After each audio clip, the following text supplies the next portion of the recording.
I'm Michelle Shoemate, and this is the Sustained Collaboration Podcast, sponsored by the Sustained Collaboration Network.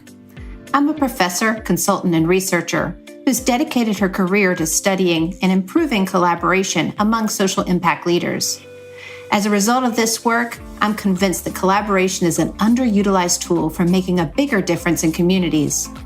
On this podcast, I'll be highlighting insights from recent case study research on nonprofit collaboration, available at sustainedcollab.org. Marjorie and Erica, thank you so much for being on the podcast. I'm excited to talk to you all about ECOST. Maybe we could just first get started by introducing yourselves. And Marjorie, why don't you go first? Tell us who you are and what organization you represent, and a little bit more about Dallas After School while you're at it.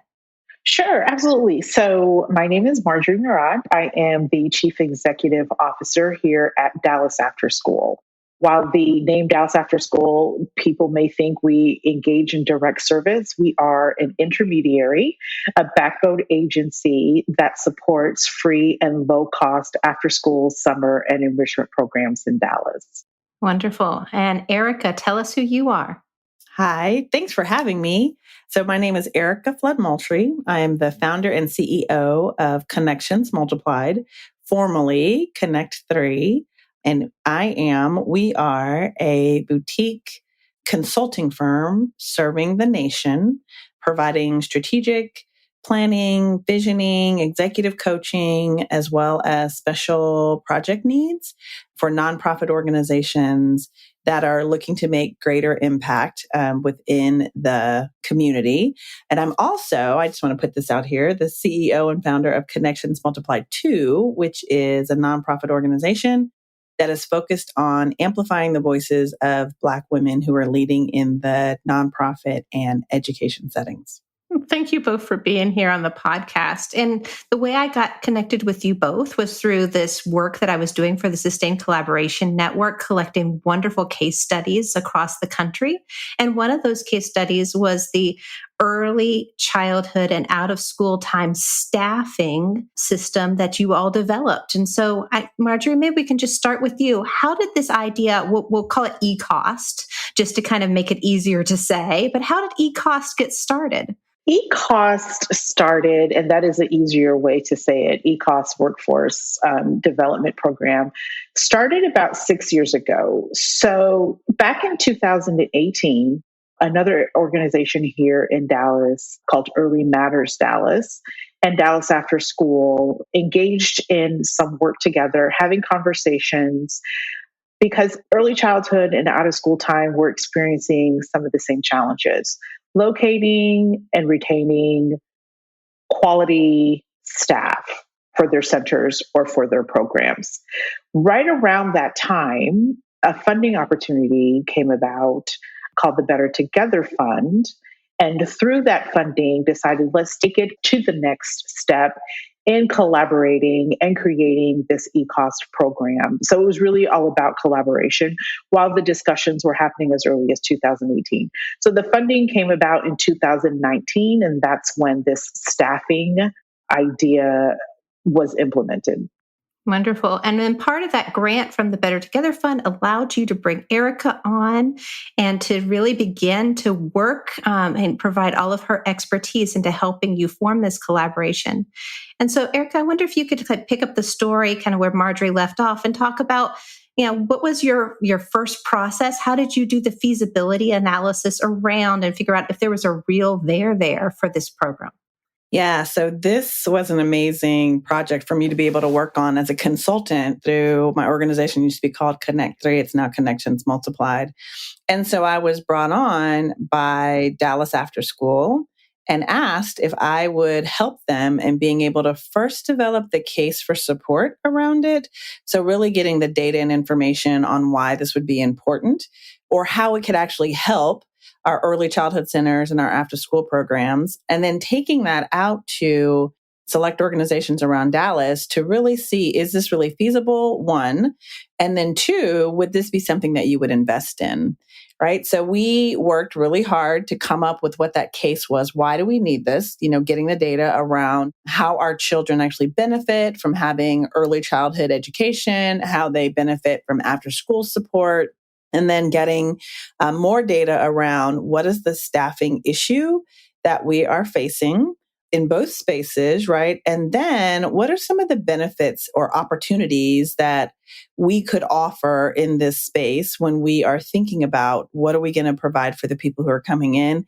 And then finally, we looked at how do we make this really beneficial for those individuals who are coming in, looking at being full-time jobs, right? Having benefits, having the opportunity to continue their education, being able to get them certified in the environment. And so we worked really hard to put that case together. And then we selected particular agencies across Dallas to go and have the conversation. And so I had an opportunity to go and sit with a number of early childhood and a number of after school programs to ask them, does this make sense? Right. And so we were offering up to them, of course, the data, and they knew the data part, right? They knew the salaries, they knew how the kids benefited, they got all of that. But then to be able to offer up, now here's what we're looking to do, right? We're looking to have full-time staff. We're looking to provide them with certifications and information that they're going to need to be able to continue in this space. We're going to provide information on how do you, move your career forward in this space. And then how do we provide benefits and what should those benefits look like? Right. And so took that out into community, had the conversations, which were amazing, got really good information back that, this is something that is needed, one. And then two was, and we need to figure out how to fund it because most of it was in a nonprofit space, or early childhood programs didn't necessarily have the finances to be able to afford doing a full-time position. And so what would that look like for us to be able to cover all of the expenses that were associated with it? In the end, it came back that we absolutely needed to do it. In the end, it came back that people were very interested in it. We brought on strategic focus to be looking at the employment space for us being able to do that. And they really were super helpful in being able to help us to be able to develop what it would look like to be able to bring people on full time. Because the full time, I should say this, is that the full time was not necessarily full time with one program, that we wanted to be able to get to 8 hours, and it might take us having people go between programs. So maybe in the morning you'd be early childhood, in the afternoon you'd be after school, but you would get those hours to be a full-time employee so that we could then provide benefits. And they were super helpful, like I said, in helping us to define what that would look like, how many total hours we would actually need to be able to do it. And then they actually sort of put some icing on the cake for us and being able to help us and being able to make sure that we could keep them employed the entire year to include summertime, right? And so we had lots of conversation about what that would look like because our after school programs, they're not operating. Early childhood would be. So how do we fill in those hours?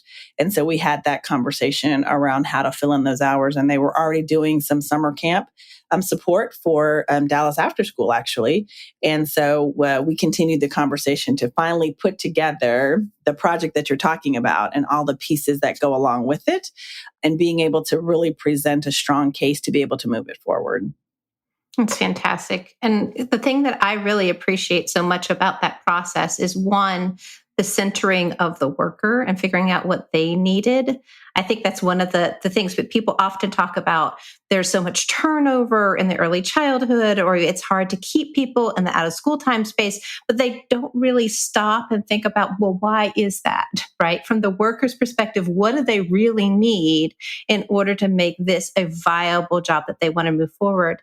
And then you're really highlighting an important piece of a shared service model that I think is just essential for anybody thinking about it, which is in the feasibility analysis, you have to make sure there's a demand for the service, right?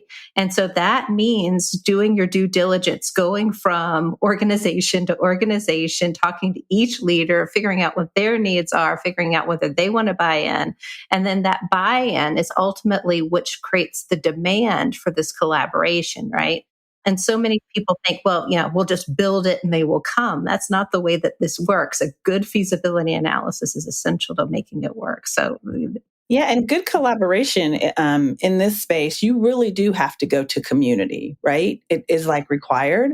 So one of the things that when I'm working with my clients who are looking to really collaborate, they want to go in and solve some problems, as I tell them, are you asking your clients first? Are you asking community first, right? And so we had two communities that we need to have conversation with, the workers, right? And then we also had the organizations that we wanted to be able to work with.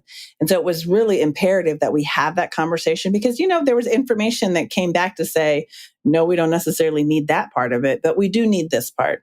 And for us to come back and be like, oh, we made some assumptions there. Let's go ahead and make some changes and some shifts around, that particular piece. So an example is that continuing education was a part of it, right? So we're making assumptions. Of course, people want to go to college, and of course they want to go get their bachelor's degree, and of course they want to get their master's degree. And the answer was like, yeah, not necessarily, right? And do I have time to be able to do that? Because I may not be able to do that. Right. Or not necessarily want to, but have the funds to be able to do that. And we'll probably get to it a little later, the different iterations of the ECOST program to include some college tuition reimbursement so that folks who wanted to but didn't have the financial means could.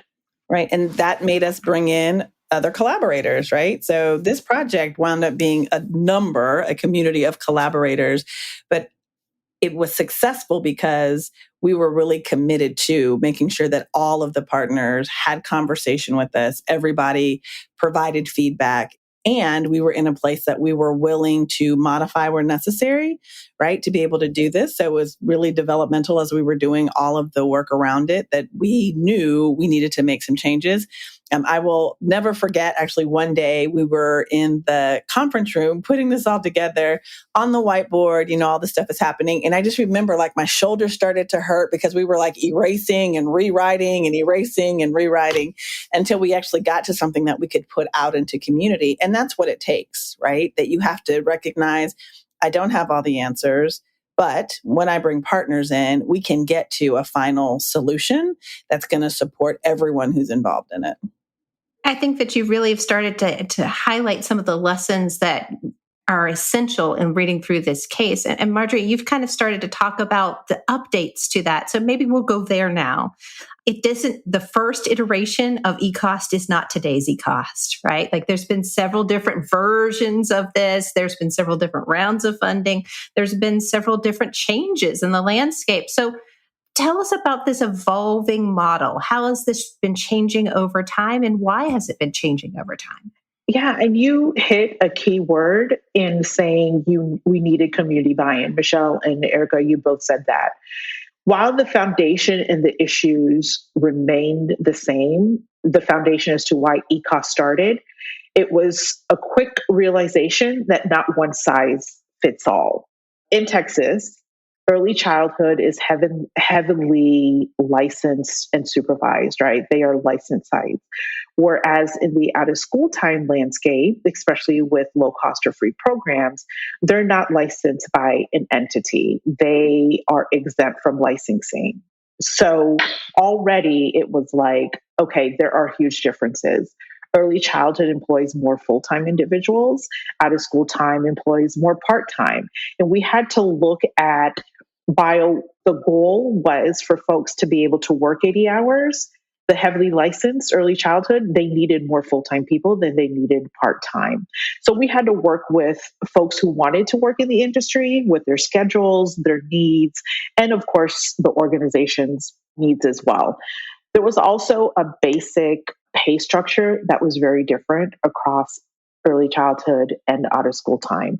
And while we wanted equitable and thriving wages, not all organizations could do that.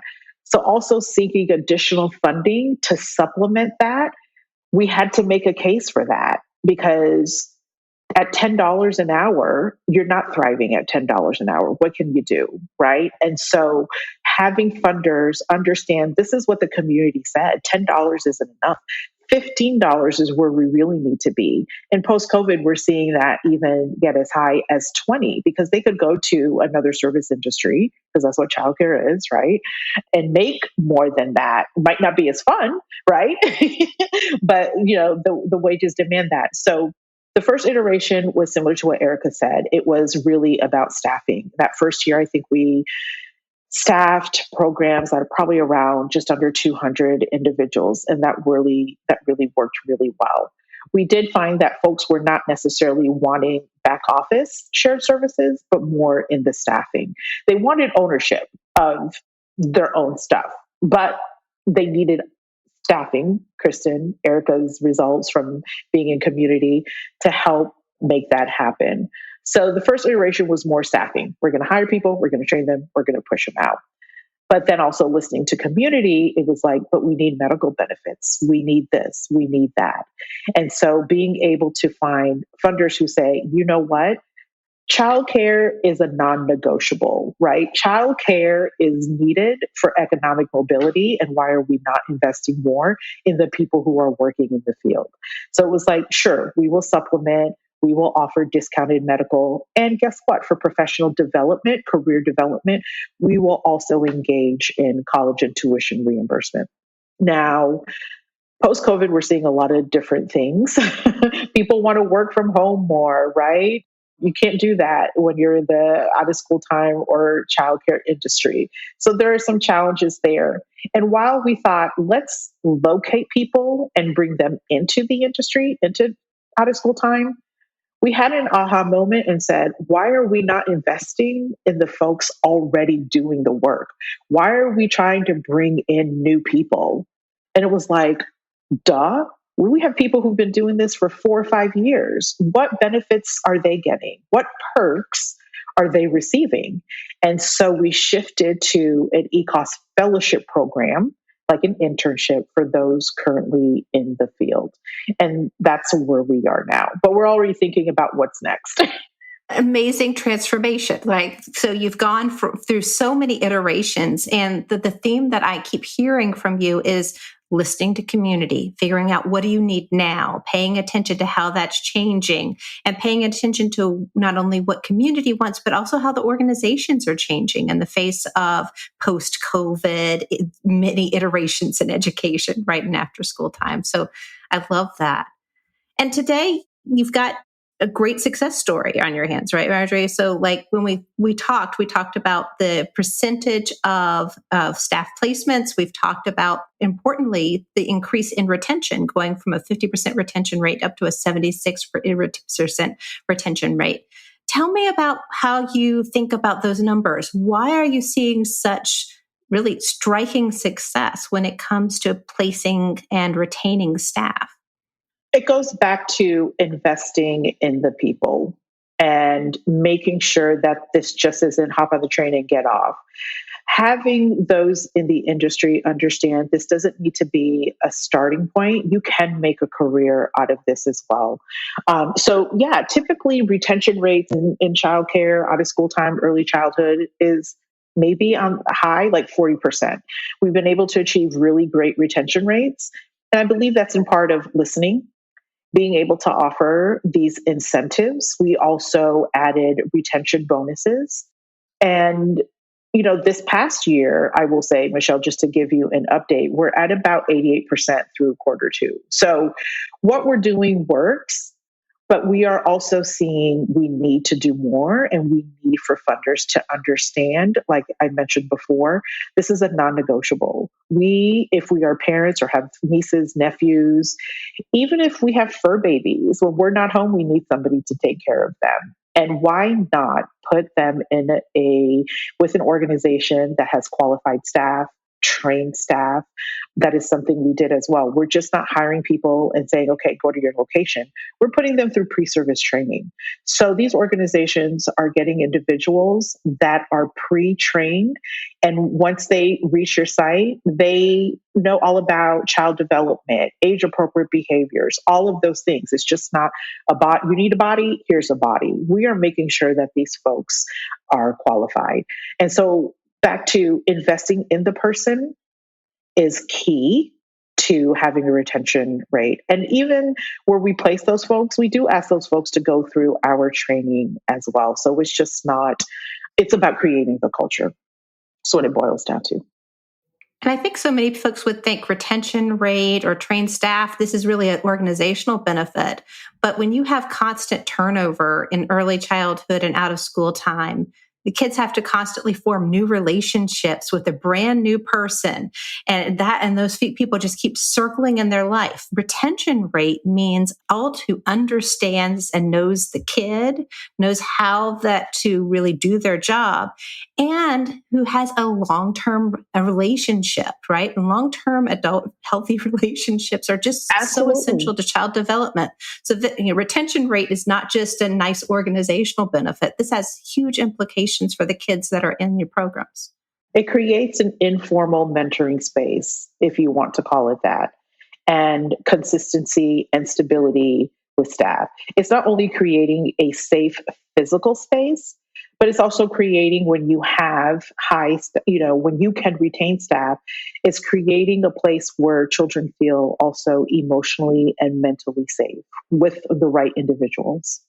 Well, I'd love to just give both of you an opportunity to reflect and to think about what are the big lessons learned in putting together ECOST and seeing its evolution to seeing where it is today. And Erica, why don't we start with you?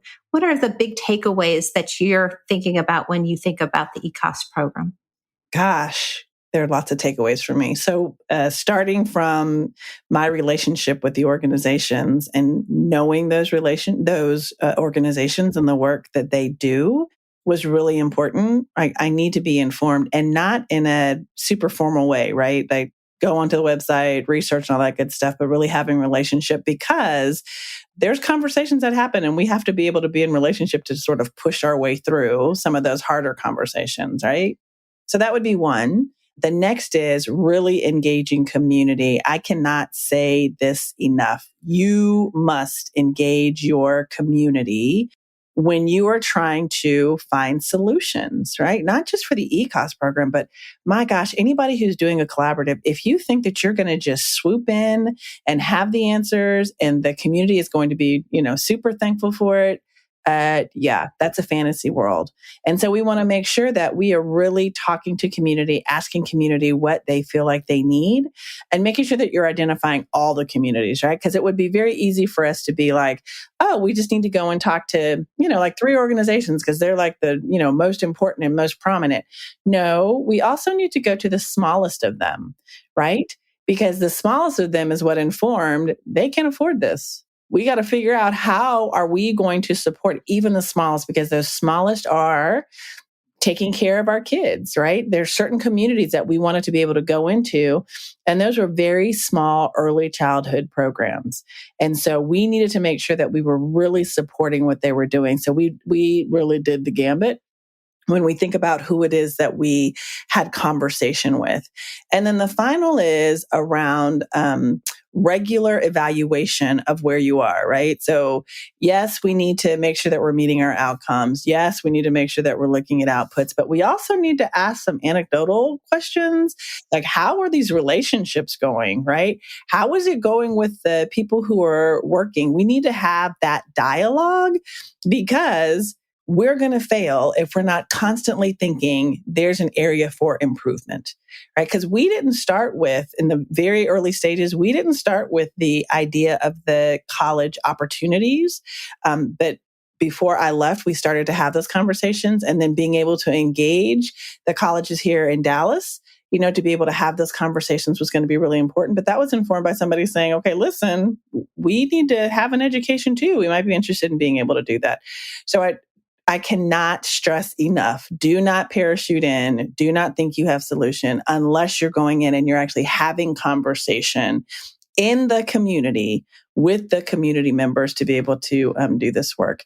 And then finally, really keeping your funders and your partners really informed around what's going on, right? So we would let our funders know, here's what things are happening. We would tell the successes and the failures. So all of your listeners, listen, tell the failures too, and tell what you're learning from those failures.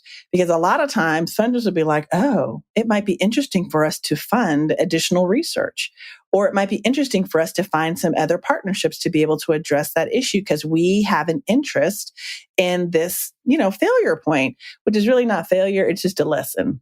So we should all know that it really does just provide you with the lesson. So making sure that we really are being very communicative with all parties, especially our funders, and sharing the whole truth and nothing but the truth. I think that's really important. So I'll stop there because there's so many. You said it so eloquently. That's what I love about you. I'm not sure if I have much to add, but Erica is 100% correct in saying you have to listen to your community and the individuals. We would not have reached the college piece if we didn't listen. We would not have had necessarily longer conversations about equitable wage if we hadn't listened. Like I said earlier, one size does not fit all. And so you can't say early childhood and out of school time are going to fit into this box and the template is the same for both, because it's not. You have a 0 to 5 and then you have school age kids. So there are going to be different needs, different priorities. And the aspect of collaboration is so important. And while, and being transparent, you have to be transparent with the failures. I agree with what Erica said, because funders, those in the community or those collaborators will understand that, because the one size doesn't fit all. And so your funder might say, you know what, we can't really fund this particular section of your ECOST program, but I know of someone else who is really interested in furthering this conversation with you. So it's just not about preaching collaboration. It's also about taking action on the collaboration, because we wouldn't be able to do this work, especially as an intermediary, as a backbone agency, without all of our partners, without the collaboration. We're their voice. That's why Dallas After School was established 17 years ago. There wasn't one central place for these communications training and all of these things to happen. So we're the advocates. We're the amplifier for these partners. We're their voice. So, Michelle, I want to add one more that people may or may not be thinking about, but really is an imperative, is that we really look at equity, right? Equitable everything, and equity, not equality. And that we really are having those conversations and that people are paying attention, right? They really are having the equity conversations. No matter how hard it is, we need to make sure that that's actually happening. And so I really want to make sure that people get it. Like, come to understand equity. Start with your organization first, because you can't come together as a collaborative and we're not all in the same space, right? So everybody should have a level of equity training, a level of their own review of their systems. Are they equitable systems? Are you practicing what we're getting ready to do out in this space in an equitable way? To then bring together the collaborative that then does understand, oh, we have to ask the equity questions too.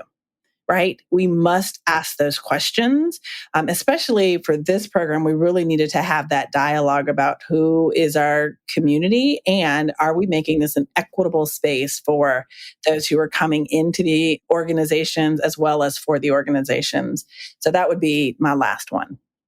And we learned that it works, right? Lesson learned. It works. If you have the buy-in, it works. We've had first generation college graduates come through our program.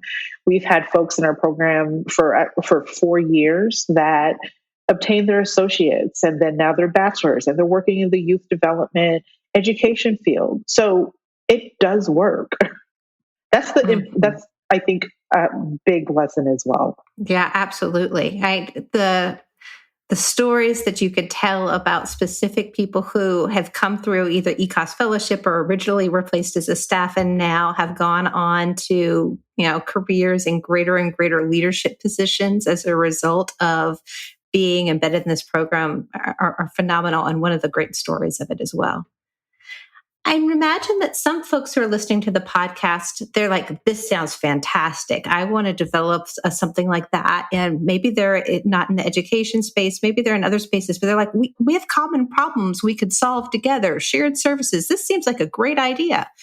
And they're not at the point where you are. They haven't done the feasibility analysis. They've just got an idea. wonder if you can give advice to those folks who are maybe way back at the beginning, that they're inspired by you and what you've said, but they're not sure what the first steps are to take. What would you offer them? You need to start with a conversation. You can have ideas, you can sit in a room, have ideas and think this is going to be fantastic, but nothing can be implemented. You cannot take action without having the communication or conversations, like Erica has been saying, with the community. Well, I thought lots of things. I thought, oh yeah, this is going to work. And it's like Erica said, her arm was hurting, because when you start listening and having those conversations, you're like, oh, I was really off. And so having the conversation is extremely important, because then that leads to collaboration, and that could lead into funding opportunities. Funders love collaborative efforts, but you have to have the data, the numbers, but also the stories. So that would be the first step. That's what I would say. I don't know if you'd say something different, Erica. No, I wouldn't say anything different, but I would add on to it that we need to do a bit of course, research, but also some strategizing and looking at like your theory of change. Like, what are we going to do with this? What are the changes that we're looking to do? So that when you all are having conversation, you can be like, we have common language, right? On how we're going to move this forward. Do we all agree with this common language? Are we all in the same place to be able to do this? Does this theory really make sense? Because your funders are going to ask that question. And if you all aren't having that dialogue early on, if you're not having that dialogue, you're not going to be able to move really very far, because you don't have common words, you don't have common definitions, you don't have common understanding of what you're trying to get to. And you need to make sure that you're doing that, and then put it down on paper. I know. So we're in a technology world, all good, but being on that whiteboard for people to be able to see, like, did I say that? Oh, that's what I said. I didn't really mean that. Oh, okay. Then I don't need to do it that way. It's like, yeah, once you see it, it's so different. And once you're in that room, everybody's in the room and it's getting a little warm and we're having all the dialogue and my shoulder's hurting and all that's going on. People will be like, oh my gosh, yeah, we might need to change this just a little bit, because now we see where we're trying to go. And that's not really where we were thinking about going. And that's not what the data says about where we need to go. So really having a strong facilitator in the room to have the conversation, to really write it down, to really be able to look at it and analyze it would be a really good starting place. Great advice from both of you. And I just appreciate you both so much and the work that you've done to bring ECOST together and your participation in this research. I'm sure that so many people are going to both be inspired and have had this light bulb moment just listening to you today. So thank you again. Thank you, Michelle. Thank you for having us. Thank you, Michelle.